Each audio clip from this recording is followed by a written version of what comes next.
SAT versus ACT. That is the question. Which one should I take, and does it really matter? And if it does matter, by how much? Before we get into the details, let me give you the short answers. First, there is a definitive, objective answer to this question. You don't have to guess, and you don't have to spend hours of testing to find out. Second, for some people, the test they choose actually matters very little, but for other people, it matters a whole lot. The difference comes down to your unique cognitive skill set and its affinity for one test versus the other. We're going to use cognitive science to answer this question for you. Here's the longer version. From a content perspective, the two tests are remarkably similar. Both cover most of the same math, reading comp, and grammar, and writing. The ACT also has a science section, which is like reading comp, but with charts and graphs. The SAT includes some charts and graphs in its reading comp. However, there are stylistic differences, and they do matter a lot. When they were first created, the ACT was designed to test what you know, whereas the SAT was designed to test how you think. The ACT gives you less time per question, and the SAT is going to present you with predictable content in unpredictable ways. They can both be hard, but for very different reasons. Now, let's talk about you. Everyone's brain has a unique combination of strengths and weaknesses. You already know this. Some things are easier for you than for your best friend, and some things are harder because your brains are different. What you don't know is that the cognitive skills that make us all different are actually measurable.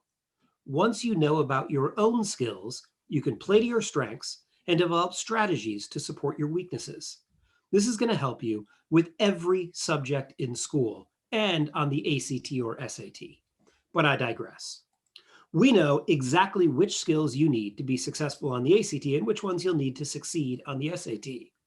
Once we know your skills, we can tell you which test is a better fit for your brain, and therefore on which test you're more likely to be successful. This is what our ACT versus SAT report looks like. We're going to tell you whether you lean SAT or ACT and by how much. We're also going to look at subscores so that you can see which sections are driving your preference. If you'd like to know more, you can drill down into the SAT or ACT reports to learn more about your skills and how they'll impact your potential scores. We'll also give your tutors lots of tips and strategies designed specifically to help people with your particular skill set. Taking a full-length ACT can tell you what you got wrong. Your mind print can tell you why and what to do about it. Taking a full-length SAT and ACT practice test under non-standard conditions takes up a ton of time, but doesn't actually answer the question. Just because you scored better on one test today doesn't mean that that will be the best test for you as you prepare. And I'm sure you have better things to do than to sit around taking practice tests before you even have strategies to practice. Here's what you need to do. Ask your tutor to set you up with a mind print assessment. It only takes an hour, and it's actually kind of fun. Honestly, there's no math, no reading comp, no multiple choice, just brain games.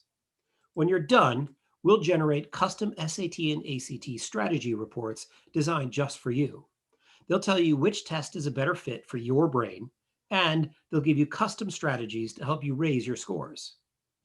Getting an inside look into your cognitive superpowers is only an hour away. What are you waiting for?